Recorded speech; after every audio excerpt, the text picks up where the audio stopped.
This is Old Time Trio from Old Time Review. This is a brand new podcast with me, Jamie Dyer, where I invite a guest to select 3 pieces of vintage media, that could be TV, radio, film, whatever, that they would consume at a specific time. Now, my guest today is Zach Eastman. Thank you so much for joining us. Tell us about your podcast. Oh, sure, Jamie. First of all, thank you for having me. Yesteryear Ballyhoo Review is a show dedicated to discussing films pre-1968, keeping in mind the context and the history behind those films. The reason it kind of got started was I was doing a series on Alfred Hitchcock for Real Nerds Podcast, which is another show that I'm a regular on. Along the way, we were having a lot of discussions about the context of material in Hitchcock's work, which usually dealt with how the female leads are portrayed, or also portrayals of different elements of society that we've thankfully evolved beyond stereotypes into. There was a desire to talk more about Golden Age Hollywood from a grander scheme, and also to do other subjects. Like I'm slowly but surely trying to get John Huston into a regular series where we go through the idea of him and his more masculine traits and where that's held up and where that's diminished. So I took the time to create Yesteryear Ballyhoo Review as a way to kind of break down a barrier for people who might be hesitant to watch older media because of the problems that can surround it, but also to trace a lineage to where we see a lot of those techniques that they innovated in early cinema up into 1968 before the new wave kicks in, and identify where we have taken filmmaking techniques, storytelling techniques, acting techniques, and used them to this very day. So it's very much trying to create an accessibility to Golden Age Hollywood and classic cinema that may not be fully present, because I'm aware that there can be snobbery behind it at times. But we also, one of the reasons we're able to be a little bit more accessible, I feel, is that we are able to kick back and have fun with the film we're dissecting in question and have a little bit of humor with it. I had you on, Jamie, to talk about the Mel Blanc show, which we were able to kind of dive into the plot logic of a radio episode, which is not, it's a little bit over analytical, but it's a way to get people interested in the material, I feel. And so far we've had people on like Lloyd Kaufman from Troma to come on and talk about his Golden Age Hollywood love and how that ended up coming into his work. We've had podcasts from the UK and the US come in and give their thoughts on classic media of the Golden Age. We've had a lot of opportunities to talk about one of the things that we will talk about on this show, because it was pretty clear one of the things that I would select from vintage media. So, but yeah, that is very much the impetus of the Ballyhoo, as it were. Yeah, it's highly recommended, and my episode and many others are available on all podcast platforms. Now, let's get on with the format for this podcast. This is the first episode, so it might be a little bit loose around the edges. But basically, beforehand, before we came on air, I asked Zach to name me 3 pieces of vintage media made before 1970 that he would consume at a specific time. Can you tell me, Zach, what is the specific time that you've selected for consuming the media? First of all, choosing only 3 was very tough, but it did try to help me. It did help me hone in on the things that are making me happy in the moment.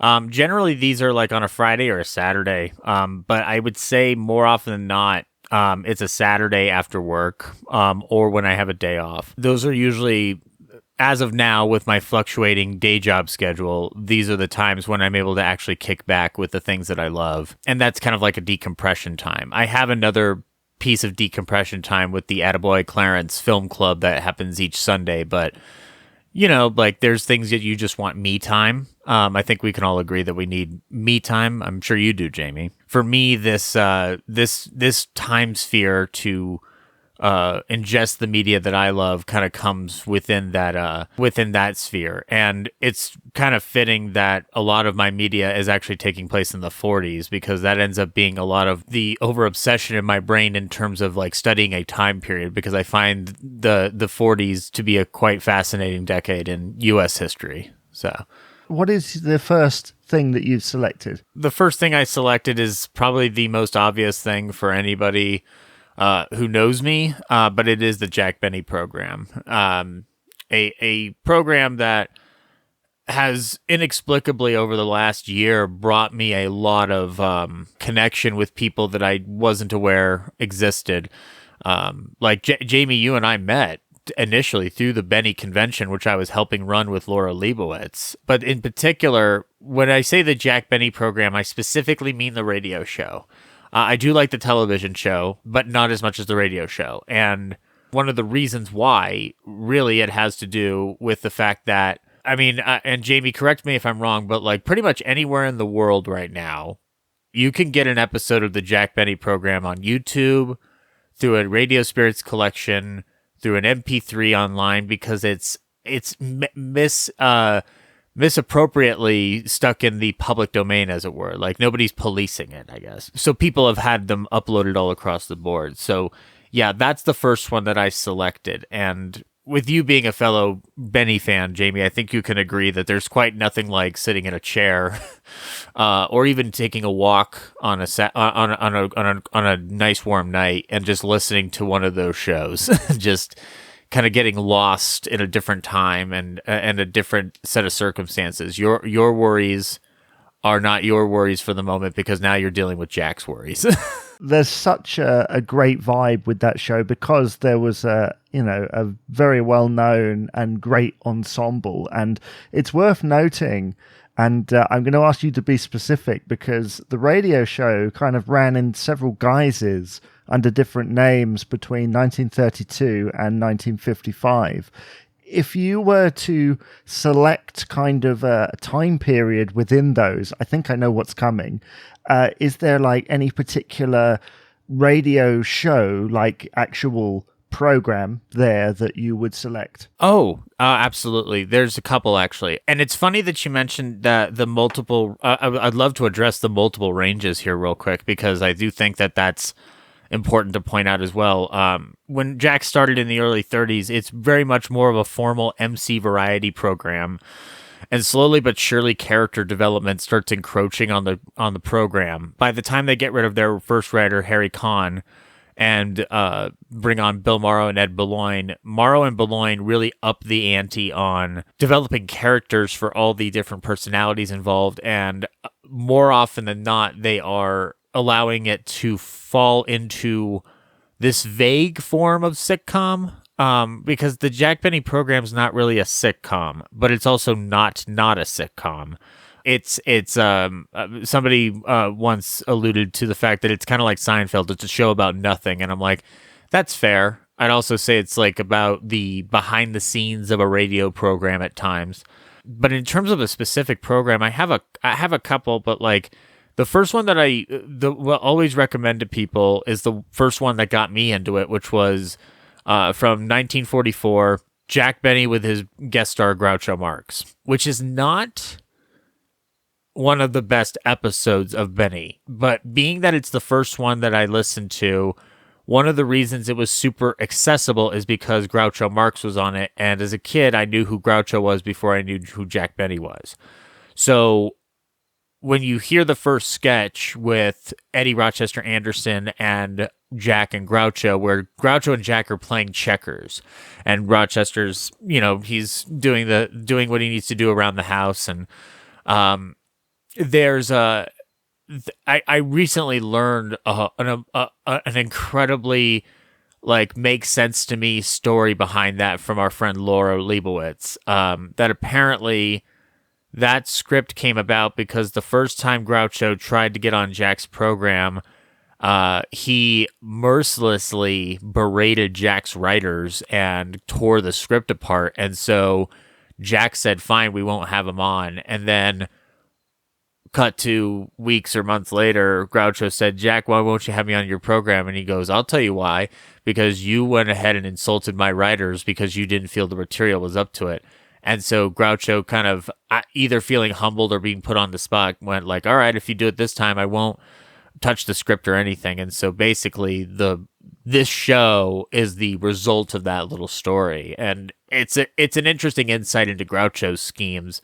But also, by the time you get to the back half of the program, which also features, I don't know how often this comes up in discussion with you, Jamie, when it comes to Jack Benny fandom, but there was a time when Butterfly McQueen was on the show. The actress who is best known for Gone with the Wind, she was playing Mary's maid for a very short period of time in the 43-44 season. You get to hear a little bit of banter with her and Mary, and then when we go over to the studio where we do a Captain O'Benny murder mystery sketch. And I will say right now that whenever Jack does Captain O'Benny, I get giddy. I get very giddy because it's his chance to be a noir detective or a Sam Spade or anything like that, but just have fun with that format. And Bill Morrow and Ed Boulogne are the ones that really kicked this off early on in the 30s and 40s. But anytime they do it, I'm on board with it. Actually, I'm curious I actually, do you mind if I ask you a question? Yeah, go based ahead. off of having said that? How do you feel as a Benny fan about the Grape Nuts Flakes years? Because I never know how people feel about them because I never really have an opportunity to ask. But I feel like those episodes get underrated far more than they should. Now, I'm a little bit rusty on my knowledge. That's sort of 1940 to about 42, is that right? It'd be 42 to 44 before he goes to Lucky Strike. It's around there, yeah. Yeah, it's like, and the only reason that it's really different is because he's finally disassociating from Jell-O after so long. But like, there seems to be this consensus that the writing is not as up to snuff. Part of it has to do, I guess, with the fact that they're going to a lot of camps for military training camps and army bases. For whatever reason, like those were the shows that got me into Jack because that was what was available to me on the first collection I got. And so like I've never really understood the lack of enthusiasm for them. I think because they have a lot of energy, but it's kind of like listening to a recording of a sports game from 30, 40 years ago. It's kind of a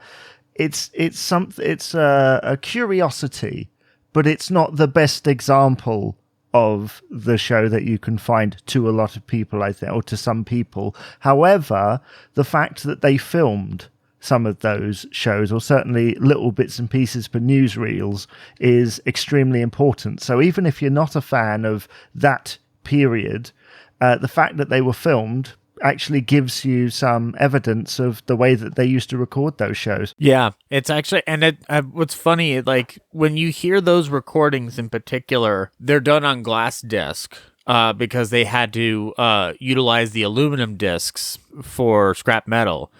And so those glass discs would break easily from what I've read. The fact that we have as many as we do is kind of a mini miracle in a lot of respects. But I love that you said curio or curiosity, but I said curio.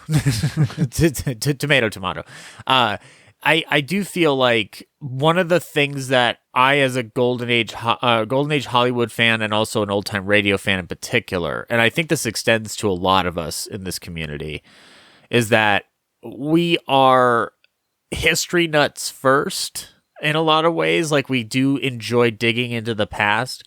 And so because I agree, they aren't the best examples to show people of Jack's work when it comes to his overall comedy legacy. I just did an episode of Yesteryear Ballyhoo Review that was posted on Saturday here, where I basically did episode 39 as a tribute to Jack. And I only picked one show from the early 40s written by Morrow and Boulogne. And the other three were all written by Perrin, Balzer, Tackerberry, and Josephsburg, the big four that really cemented the character. So I guess that does line up with what you say, that that some of those 40 shows, specifically in those grape nuts years during the war, probably not the greatest example of Jack at his best, because there's a cloud of World War II hanging over it, and it doesn't do the same benefit that it does for Bob Hope, because I feel like Bob Hope's identity kind of is encompassed by his service in the war. In a lot of ways, when you listen to Bob Hope's radio program, it's very much like you're listening to it as a World War II fan and as a Bob Hope fan. When you listen to Bob Hope prior to that, it feels like he's got this great energy, and he gives this wonderful variety program scenario, but there's something missing. And it's not until World War II, when he is doing these military bases and he's like feeling the reception of these, grateful soldiers, like listening to and watching him bring out Francis Langford and Jerry Colonna, that you're like, oh my God, like this is the man. And so, yeah, I think you're right when it comes to Benny, like, because like, I guess we'd all agree that like, technically the best entry point for Jack is not what I suggested. It's probably the Your Money or Your Life sketch. Even Jack giving 50 cents to a panhandler, which I mean, those are wonderful examples of those writings. But I guess like the reason why I would recommend the 44 with Groucho Marx one is that because it kind of just eases you in with somebody you're familiar with. Because like I don't think there's a person on the planet that doesn't at least know something about Groucho Marx. Whereas Jack Benny, they might be a little bit unaware. I think they might know Benny humor when they see it, but they need to put a voice or a face to the material itself. Interesting. So some interesting kind of diversions there. I personally, I would have gone with the Benny Allen feud. That's kind of my preference. That's how I really like listening. From 37 till about 40 is like prime for that. But tell me, before we move on to the next thing on your list of choices, why the radio show and not the TV show? Oh, that's pretty easy. The radio show for Jack, to me, is an exemplary example of not just what old-time radio can do, but also what Jack and his writers were able to do, and his team. The television show, to me, when I finally watched an episode of the television show, because I didn't watch an episode of the television show for about 2 to 3 years after I became a Benny fan, until I finally found a DVD somewhere. Because we didn't have, like, Amazon wasn't a regular thing in my house. Like, we had it, but like, you need to get your dad's you need to get your dad to purchase it for you on there, because I don't have a credit card or a debit card at that time when I'm like 12. And when I finally saw it, it kind of felt underwhelming. And I think it's just because your imagination when it comes to the radio show, it's a wonderful, like, in some respects, it's like a live action cartoon going on in your head, is the way I've kind of envisioned the Benny show. Like, it's when I'm listening to it and I'm just sitting back with it, like, I am able to transport myself in a way that the television show doesn't really provide me. The television show, to me, is a textbook example of how you show what Jack is able to do as a performer in any given circumstance. He's the guy who can get a laugh without saying anything. On radio, it's kind of even more miraculous, because Jack is just he is holding silences in a way that Orson Welles would use to the same effect in the War of the Worlds broadcast for terror, and instead Jack's using it for comedy. But I think the bigger reason is that it is like the ultimate comfort food. It doesn't require me to fully utilize my eyeballs and like pay attention to everything in the frame. Like I'm a filmmaker as well, and I feel like the older I've gotten, the more I watch films, I'm looking with an analytical eye, not just towards my enjoyment of the film, but also the filmmaking acumen. And with a radio show, I don't have that same burden upon me. Radio, I'm able to separate myself out and go like, is the material good? Is the writing good? Is the performance good? I don't have to worry about a visual because my head is creating that visual. So it's almost like it's giving my brain relaxation and kind of like a weird, a nice little comforting dream to kind of whisk myself away to. So that's very much what it is. It's a warm blanket to hug myself with. And it's fair to say that on TV, you wouldn't have as many outtakes as you had on the radio show, like Chiswee Sandwich or Dreer Poosen. Or you brought up Fred Allen, which, by the way, I'm not going to lie, your entry point's probably better than my entry point, because Fred Allen is a great entry point. And we talked about this on my show, where, the fact that Fred Allen could translate in that way across continents is fascinating to me. The Fred Allen one, the one show Fred Allen did for him on television, you can tell that they were running that clock pretty tight, because I've never seen Allen more on his best behavior than on that episode. If anything, Eddie Cantor's creating a little bit more chaos by the end of that thing. But it really is it's a good example of how Fred Allen would have done well on television. But as we all know, Fred Allen, if he was going to ad-lib, he was going to ad-lib, and he wasn't going to give a shit. Oh, sorry, I didn't mean to curse there. He wasn't going to care if Fred Allen would not have cared if he ad-libbed and threw off the timing, per se. So I do think that the television show, there's that detriment, and also there are certain gags on Benny's radio show that only work on radio. The Vault is a good example of that. They did The Vault multiple times on the television show, and each time they do it, though the enjoyment that I get out of that, Jamie, is kind of the same enjoyment I get out of Plan 9 from Outer Space, or any Ed Wood film, where I'm like, it's really cool that they're just trying this, and it's like they're just going for it. But if I'm going on the snobby side of enjoying Benny, The Vault works better in your head. I think also they've done Polly the Parrot on the television show, which boggles my mind. When I hear Mel Blanc doing Polly, I think of like a very animated bird in my head doing that. And specifically, I'm sure you remember this episode from the 50s when they're on their way to Palm Springs and they're trying to not tell Polly that they're going to Palm Springs. So they convince Polly for a good 5 minutes that PALMSPRINGS spells vacuum cleaner.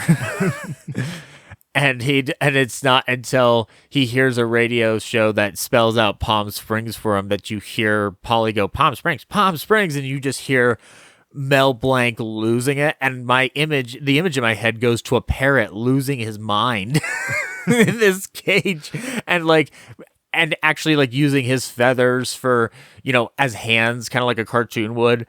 That's the thing. It's something I can only get on the radio show. I can't get that through the television show for obvious reasons.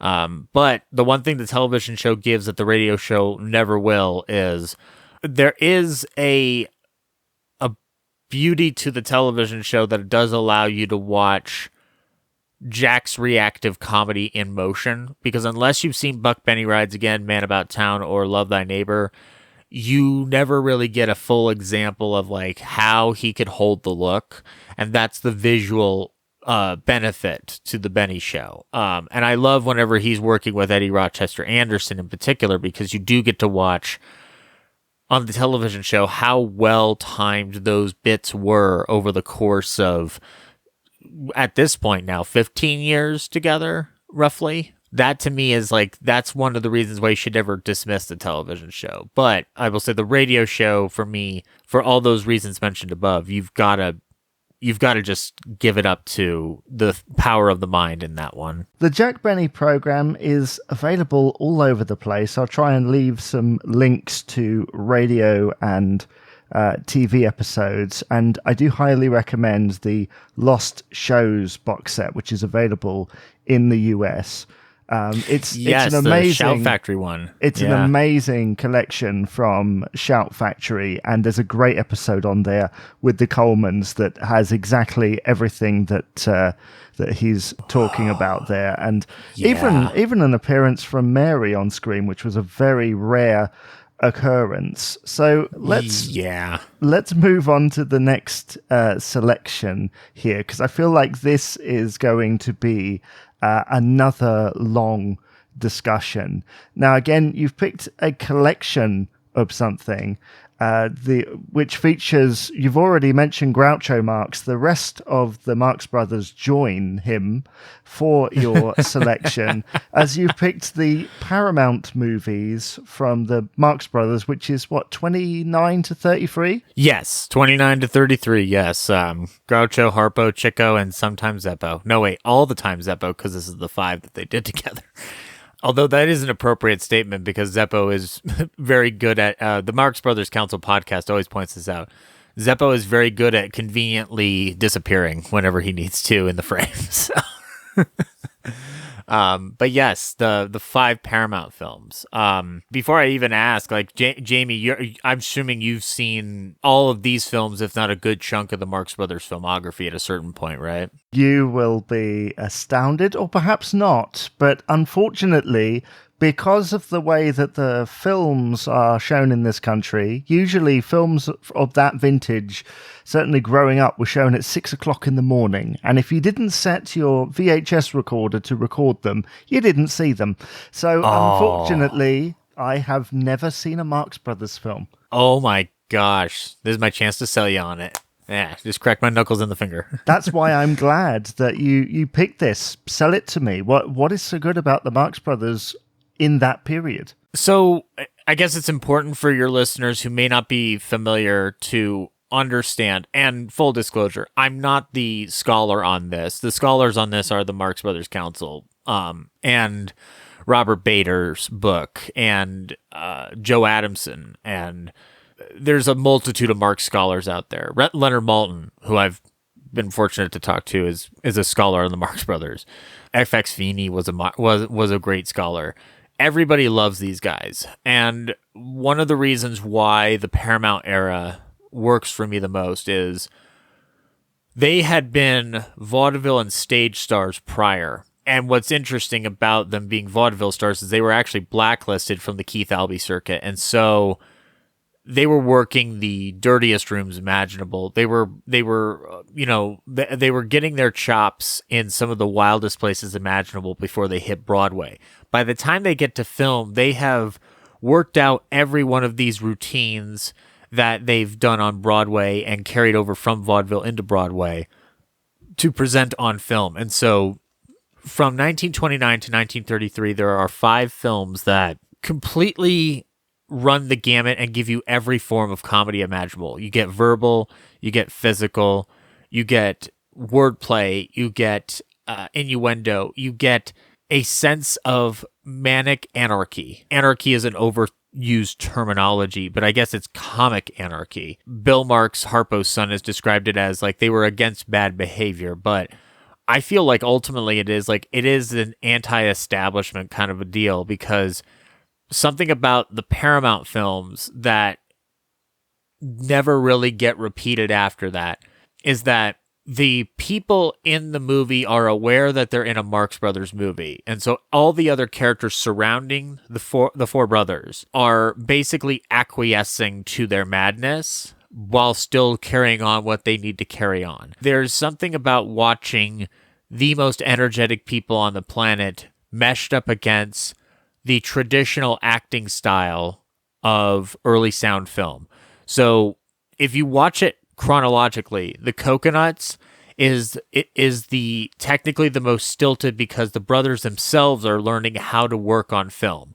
They're used to the stage, they're used to having an open environment. Here they're actually able to, give an intimacy to their performances, but they have to work it out. By the time you get to Animal Crackers, it's very much a situation where they looked at The Coconuts and figured out, okay, now we know how to actually perform for the camera and adjust our performances to that spectrum.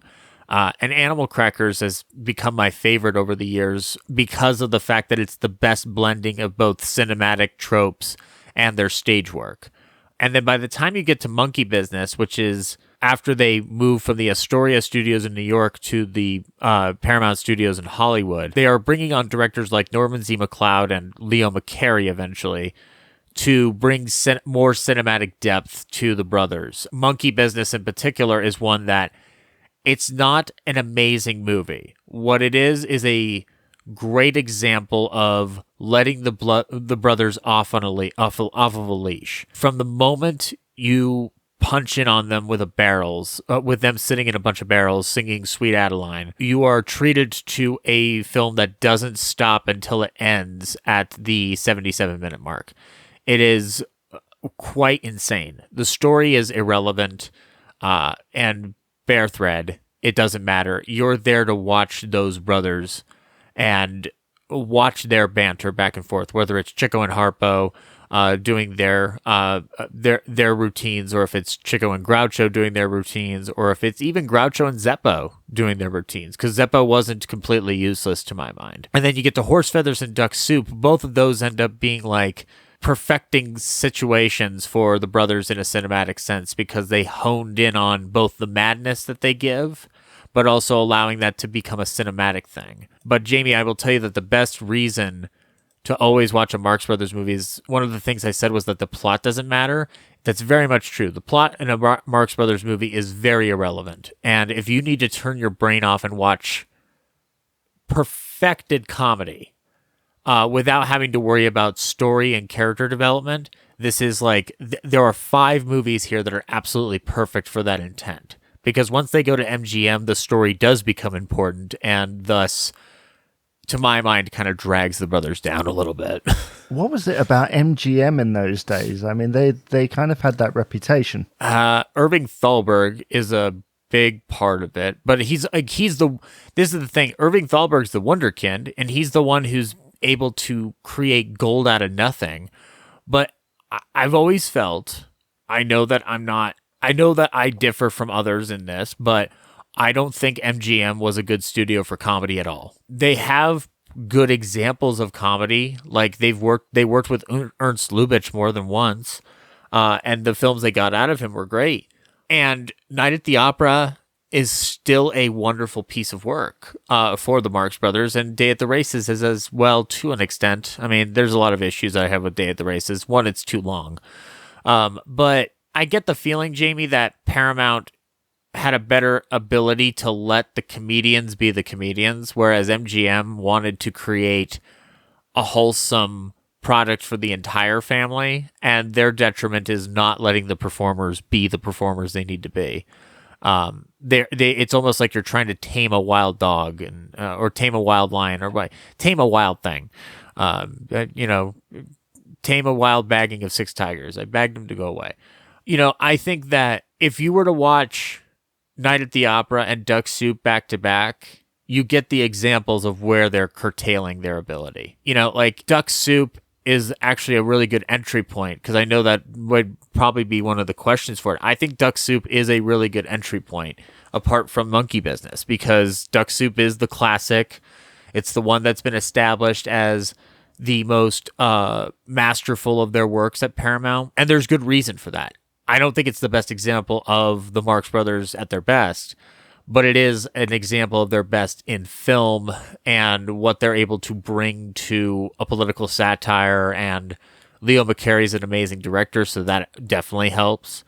Because if you go into A Night at the Opera right after that, you are kind of treated to a neutering of the brothers, so to speak. Now, A Night at the Opera, they succeeded at what they wanted to do, because Thalberg said, I'm going to give you twice as much gross at the box office with half as much laughs. And what he meant by this was, and this is something that I think you and I are familiar with because of our kinship love of old-time radio comedy. When you listen to an old-time radio comedy, there are breaks for the laughs. You hear the audience laughing, right? And in the Marx Brothers movies at MGM, specifically starting with A Night at the Opera, Thalberg is basically having them pause in between jokes to allow for the laughter so that the audience doesn't miss another joke. Whereas in the Paramount films, Groucho just goes off on a tangent and it's up to you to keep up with him. And one of the reasons it's so rewatchable is because every time you rewatch any of the Paramount 5, you are going to get something new that you didn't notice the first time. Whether that's Groucho's witticisms, Chico's wordplay, something that Harpo is doing. And if you watch more often enough, you get a sense of how Zeppo worked as a performer, which I think is the big misnomer, is that he was useless. So I do think that, I think that it's the difference between watching a uncensored stand-up comedy show versus watching a truncated segment for Comedy Central Presents, if that makes sense. You're not getting the full range of what they're able to do in MGM, but in Paramount, you're getting a raw, uncensored version of that, by respect. Wow. I mean, you've sold it to me. I mean, that's the main thing, I guess, in this moment. Did that period at Paramount encourage a lot of imitators? There must have been a lot of people after that, let's stick a load of performers together and do this wacky thing, or was it a one-off? Well, it's funny. I don't think Paramount had any inclination to worry about repeating that success because Paramount was the stable for comedy actors at that point. At any given point, they had Fatty Arbuckle and Buster Keaton. They had the sex comedies with Adolph Manju.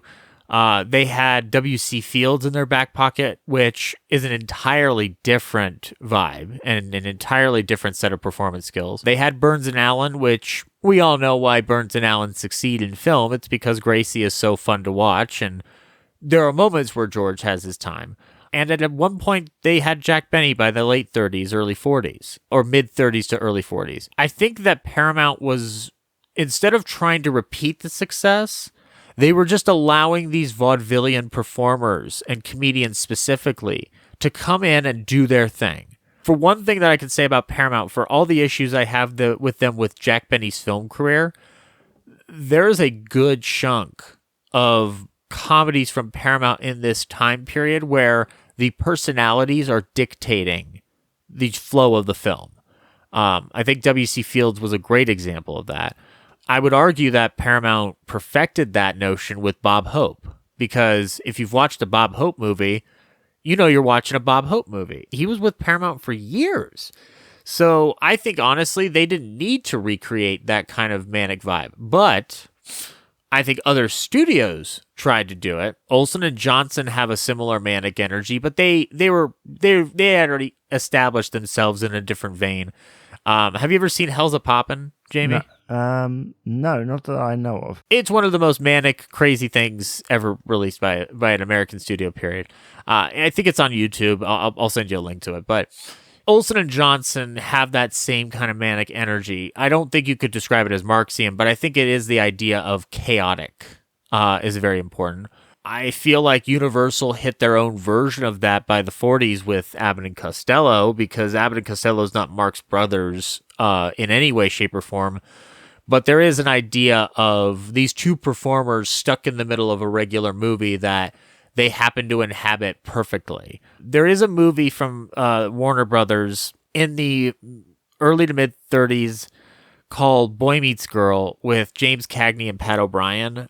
And it's not a good movie. It's not a good movie. I own it, though, because I took a chance on it with the Warner Archive sale. James Cagney and Pat O'Brien play two smart aleck screenwriters who are basically, they fall into a situation where they are assisting the mother of a newborn child who becomes the studio's big new baby star. So it's kind of like a commentary on the Baby Leroy phenomenon with W.C. Fields.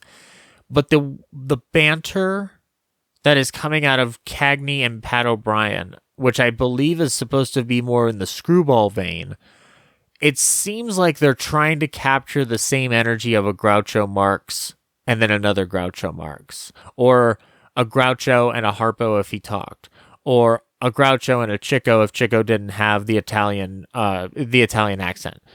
And it just doesn't work, because their dialogue is fine, but they're not built for that universe. So, anytime somebody tried to recreate it, and I think the Ritz brothers are a different type of comedy team, so it's not, it's like apples and oranges to a certain respect, but that's another brother team that you could allude to. And the Slate brothers weren't even an actual thing, but like, I think that that's the big takeaway from that is that you can't repeat what they did, but studios did try, but then they soon kind of gave up because they're just like, this is a unique commodity. And by the time they would have probably perfected it, comedy filmmaking had changed so drastically to broader concepts. So like there's a certain point where even Paramount is having to get on this action where big set pieces, more physical shtick, something for the whole family to enjoy. Suddenly with the code taking effect, comedies get neutered drastically in the late 30s to throughout the 40s. And so like Bob Hope gets away with it, and I think actually the Bob and Bing Road movies are the last bastion of letting the personalities do their thing. So, but even they're not trying to do the Marxes, because I think at that point everybody knew like you don't touch their material. That's their material. So do you wish that the Paramount era of the Marx Brothers had continued, maybe gone on a bit further? I do. However, knowing the history of where they went by a certain point, I don't know if we would have seen the same decline or not. They actually left, and Robert S. Bader's book has been really good at clarifying this for people. They left Paramount after Horse Feathers because they found out that their contract had been moved over to a shell corporation by Paramount, who was in receivership at the time. And they weren't receiving their 50% of the net profits take on the films, because when you're in receivership and you're moving that money around, you're not going to be paying off your performers. And 50% of the net profit sounds like a great idea, but the problem is that, the money's got to actually fall into your hand. And so they left. They were trying to independently produce Of the I Sing. They couldn't get that going. Duck Soup was already in production. And so finally there was a compromise to settle the contract dispute where that ended up with them being at Paramount for one more picture. I feel like in order for them to have continued, they first would have had to been comfortable with Paramount as a studio. Now, having said that, there is a part of me that, yes, I wish there was more Paramount films, because the MGM films dip after Day at the Races in a big way. They have this in-between at RKO with Room Service, which is not really a Marx Brothers movie. And then At the Circus, Go West, and The Big Store, well, they all have their moments. You could tell that they are fed up with the act to some extent, but also that they are being given lesser material. They're not really getting to work with their with their established crew, but obviously they enjoyed that crew that they were working with enough to keep working with them, even if it was just to get a good paycheck in. If we got more of it, man, I tell you, like, I would love to see how more insane it would have gotten at Paramount. And I think a lot of it would have had to be assured by the fact that the code didn't really touch them as much as it would have. It's almost like you would have probably gotten one more great film out of them at Paramount before the code really started getting enforced, and then you get a lesser drop-off. But I have a feeling Paramount would have been better at letting them be who they were. Mm-hmm. Yeah, well, I will have to go and check out some Marx Brothers films from somewhere, but if anyone else is interested in checking them out, they can find the Marx Brothers films at Paramount on Blu-ray, DVD, and they might even be on a streaming service as well. I shall certainly be looking to see if that is the case. So let's go on to the third choice here, and it's completely different to the other two. Is there any reason why that is? Could you not think of like another vaudeville, old-time radio related thing? Well, I could have. I'm a big fan of Burns and Allen. I'm a big fan of Fred Allen, and I love Bergen and McCarthy because a ventriloquist on the radio is still a magical concept to me. But no, I chose Casablanca instead. Now that has to do with like I will tell you, Jamie, those two that I told you about, those are things that I can pop on at any moment and escape with laughter. Casablanca is a film that I can pop on at any time and get lost in my childhood, because the whole reason I'm into Golden Age Hollywood really, really begins with my grandfather showing me Casablanca for the first time. That is always a great place to get lost in myself with a perfect movie. Now, obviously, that's subjective. But yes. Isn't Casablanca one of those movies where people quote it all the time, and yet no one ever gets it right? These lines were never actually said. Oh, play it again, Sam. It was never said. It's just play it. Play it, Sam. Or that iteration. Play it again, Sam is a misnomer that Woody Allen fudged with. But no, I mean, I would like to think that most of the other lines have been left intact, like I was misinformed, or I'm shocked to find out that gambling is going on in here. Or I think this is the beginning of a beautiful friendship. We'll always have Paris. Here's looking at you, kid. The whole movie is a plethora of, I know we said subjective, but to me, I can't say any other word for it. It is perfection. Like, every word coming out of that script is dynamite. And it's amazing considering the fact that this movie was literally written on the fly every day on set. This movie had no set script going into production. That's an incredible fact, isn't it? And at what point in production did the song come in? Oh, I believe it would have been like at some point early on, but like I know Max Steiner hated the song and he did not want it to be used, but by the time that he got into it, he's just like, well, if I'm going to use this song, I'm going to make it the entire theme throughout the movie. So like he creates these orchestral versions of As Time Goes By, which had already been written by Herman Hupfeld early on, and it's part of the original play, so it's early on that they're even considering it. But they could have gotten rid of the song at any point. Somebody felt it was necessary to keep it in, and Steiner doesn't like that, but he's just like, all right, well, I'm just gonna roll with this. I'm gonna have to. I'd say that thankfully for Steiner, there's other songs to work with and other themes to work with too. I'll ask you, Jamie, when you think of As Time Goes By, do you think of any other film that movie would have been used in? Well, to be honest, there's a British TV series here called As Time Goes By that uses that song as the theme song. So to be honest, that's my only that's my only kind of connection to that. I haven't heard it in any other film. There's like stuff like right now it's going to be most associated with either Casablanca and yeah, you're right, that series does count in that as well. But also, it's the theme for the Warner Brothers logo now. When the Warner Brothers logo pops up, they're using the piano motif from As Time Goes By for it. It is the most appropriate song for that story, combined with the fact that I think that it's almost like in any other film, it probably would feel way too cliched or contrived.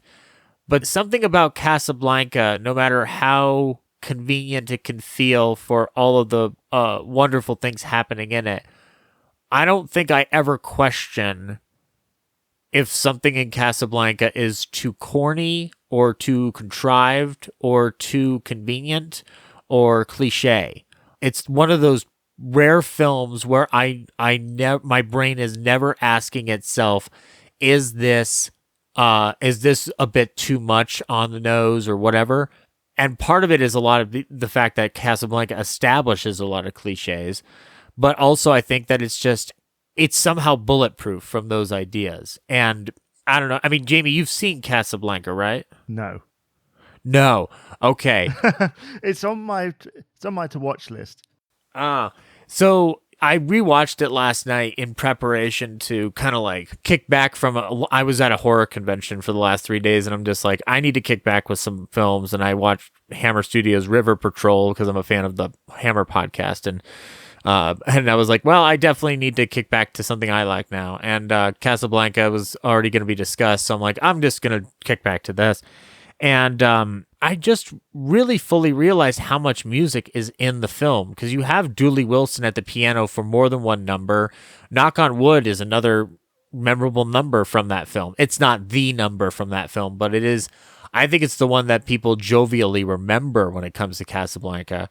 And the other one is, a musical sequence involving Les Marseillaises being sung by Paul Henry as Victor Laszlo to counteract the Deutschlandlied national anthem for Germany is being sung by a bunch of German soldiers in the cafe. And so Victor Laszlo gets people to sing Les Marseillaises and overpower the German army there. And it's like the impetus for Conrad Veidt's character to be like, if he can inspire this much sympathy in a cafe, who's to say he can't inspire this entire community? For anybody who hasn't seen Casablanca, I guess I should give a plot synopsis.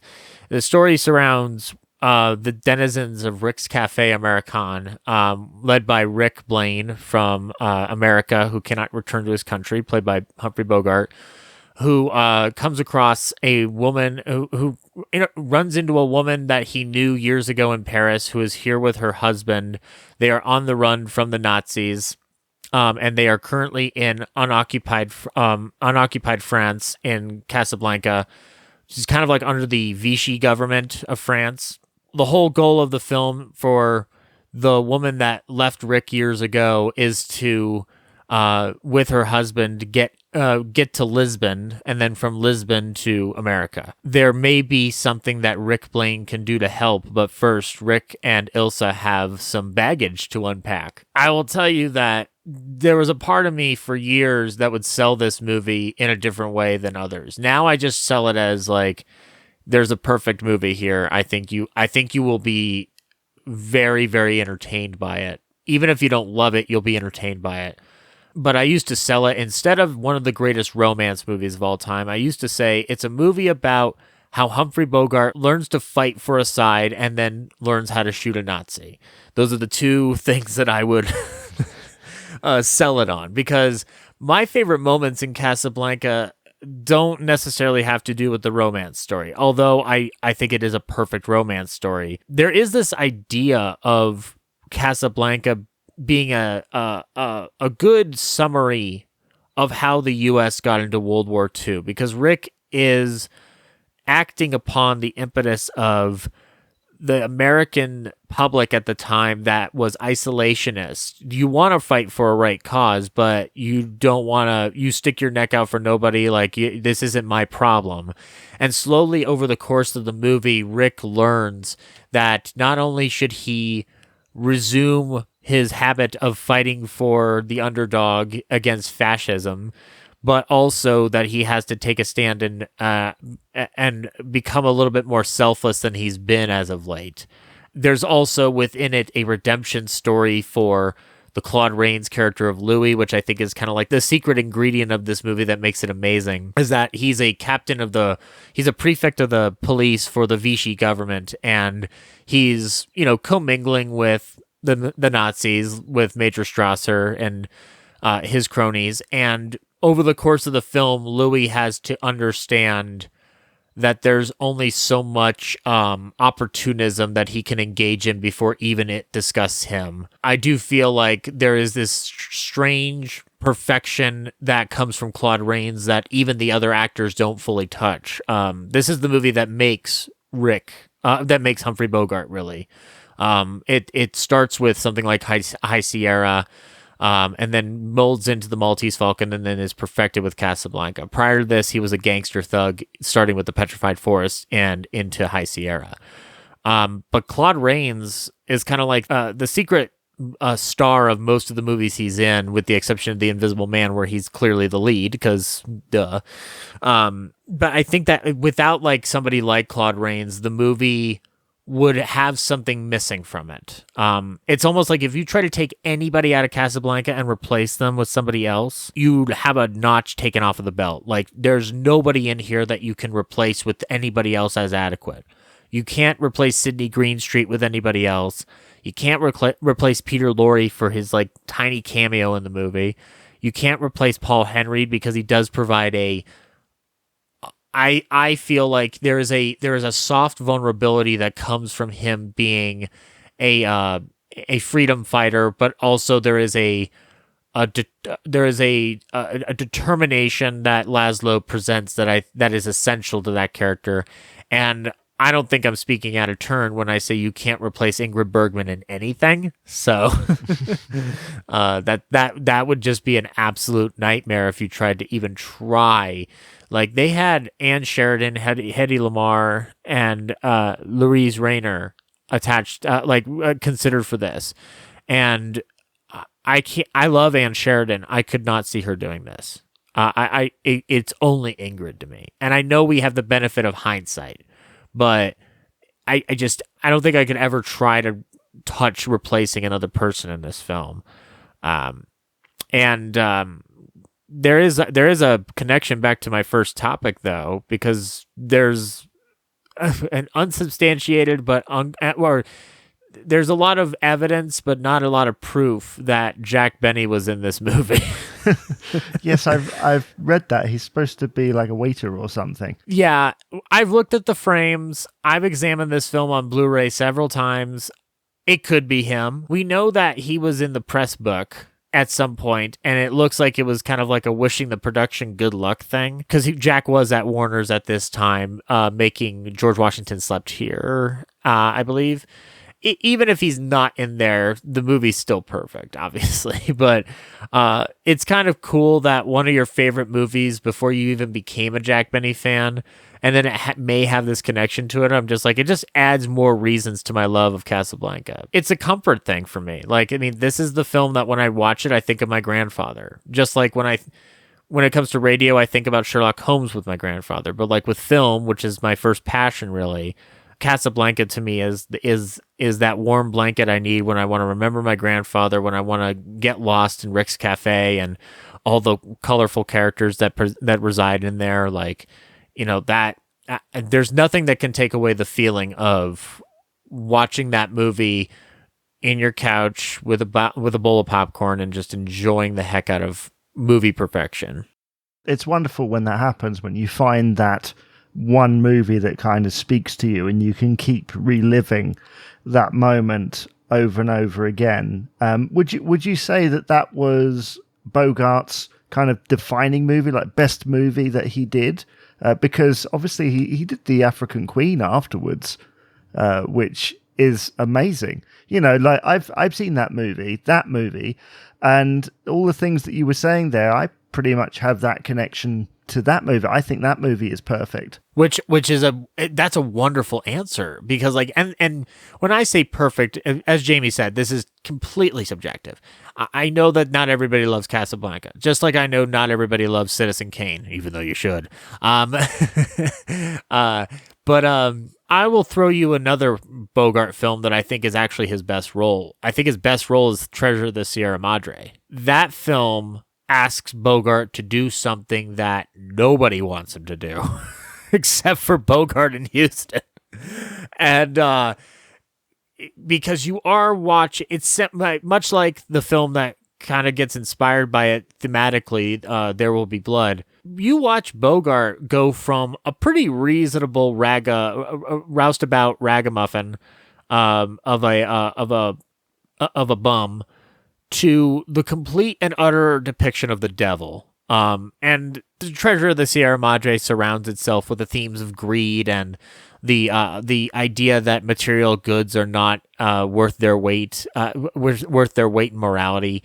And I think that Bogart gives his objectively best performance in Treasure of the Sierra Madre. But I would follow it up with, if there's like a performance that I love him in that might show a better side, an even more perfect side of him, I would say The African Queen too, because you do see the same tenderness that he brings to Casablanca, and you're kind of sticking him into there's a big portion of the African Queen that deals into the Katharine Hepburn territory more than the Houston Bogart territory, where it is this love story, and it overdominates a certain part of the picture to the point where I think Charlie Allnut as a character is a little bit more outgoing than Rick. Rick is internalized.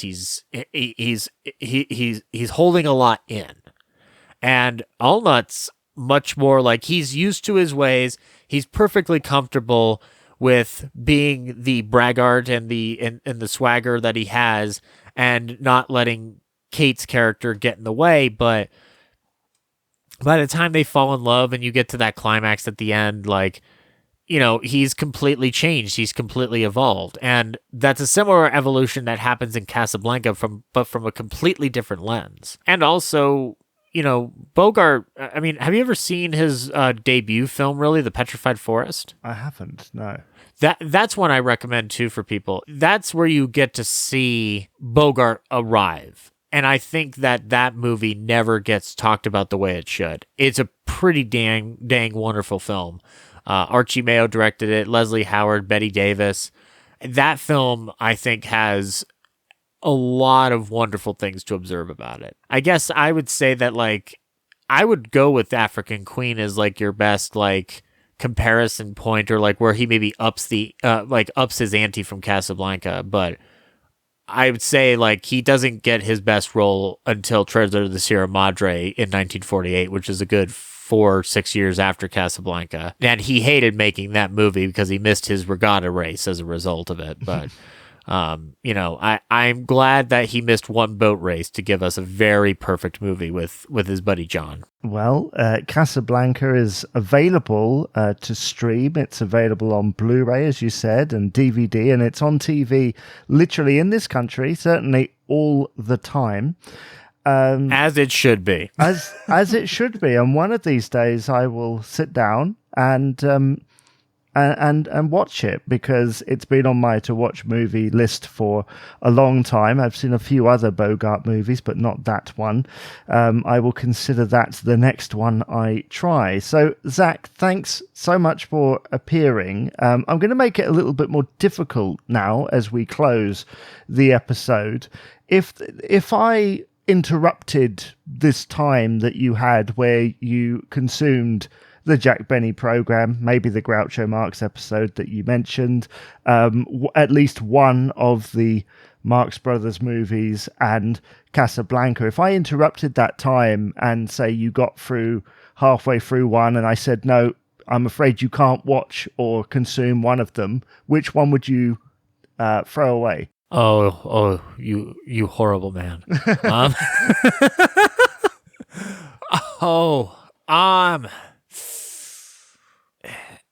Really quickly, I will say that the Marx Brothers technically started all off because I learned about Groucho first before I learned about Jack. So the Marx Brothers were technically there beforehand. But having said that, I would let go of the Marx Brothers because Jack has tied himself into my existence since the moment I really embraced that program and that man as a person. I'm really not trying to plug my own stuff like completely, I swear. I recently did an episode where I played 4 Jack shows and gave stories about Jack. And there was a lot of love behind that episode that I was able to release from years of loving that person, because Jack as a man inspires me greatly. The idea of being a good person and doing your best to encourage other people around you and support people around you, which is something that you and I both know that he did in stride. And Casablanca, I can never let it go because that's a big connecting thread with my grandfather. The Marx Brothers are something I found on my own, and I could let them go with the memory of what the insanity was, but I think I could never get rid of Jack and Casablanca. I'm sorry to fellow Marx Brothers fans out there, but I love them to death, but apparently not as much as Jack and Casablanca. I would ask at this moment, normally, see, that's a question I hope to ask in future episodes, and you just gave a very interesting answer. I would also ask at this point, but I'm going to answer it for you. What food or drink from those things that you've talked about would you have while you were doing this? Well, it's got to be Jell-O, isn't it? So, that's pretty much... You think I have not touched Jell-O in 6 years, but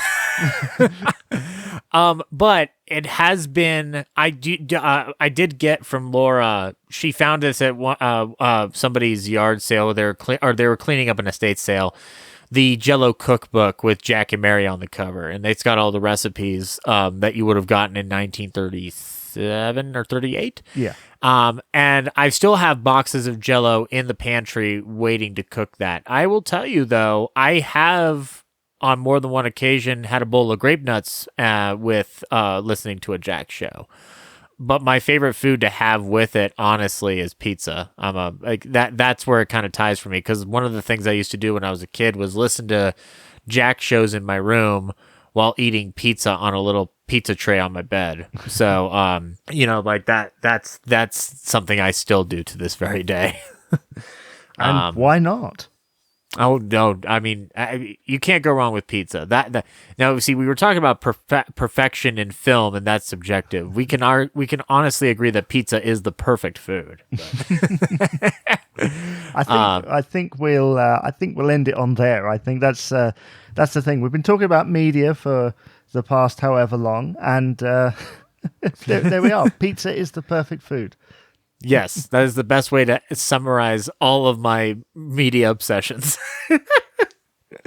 Yeah. Well, your podcast, Yesteryear Ballyhoo Review, is available on all podcasting platforms. And you also have social media as well, don't you? Yes, I do. You can follow me on Twitter at Zach Real Nerd.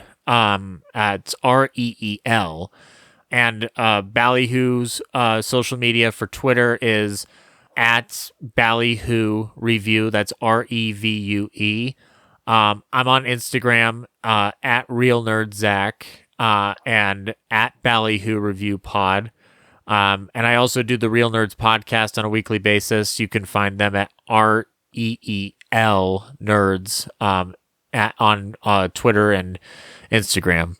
Excellent. Well, thank you, Zach, for picking your old-time trio. Thank you for having me on this show. I like this. I'm excited to hear other people now on this. I'm excited to hear what they would give up in the event of your Thanos-like powers.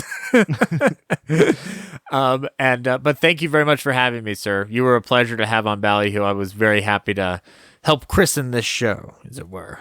Thank you.